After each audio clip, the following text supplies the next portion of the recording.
নিয়ে আরও জানাতে সিলেটের গোয়াইনঘাট থেকে সরাসরি যুক্ত হচ্ছেন সহকর্মী সালমান শাহ।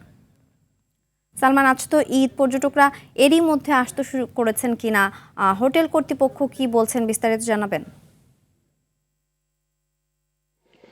জি সিনথিয়া, ধন্যবাদ আপনাকে।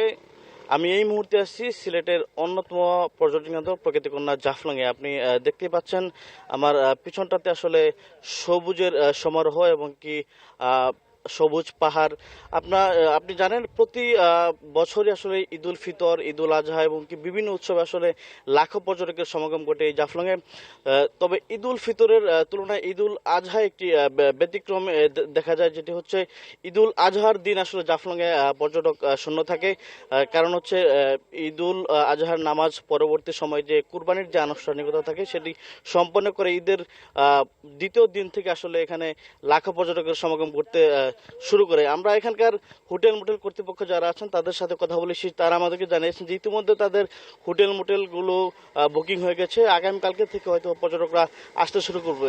এদিকে পর্যটন ব্যবসায়ীরা যারা আছে তারা আসলে লাখো পর্যটকের সমাগমে আশা করে আসলে তারা প্রস্তুতি নিয়েছেন, এমনকি এই লাখো পর্যটকদের নিরাপত্তার স্বার্থে এখানকার উপজেলা প্রশাসন, থানা পুলিশ, টুরিস্ট পুলিশ, বিজিবি এমনকি রুবারি স্কাউট সদস্যরা আসলে তৎপর রয়েছেন।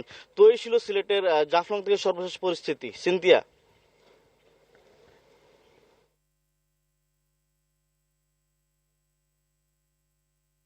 ধন্যবাদ।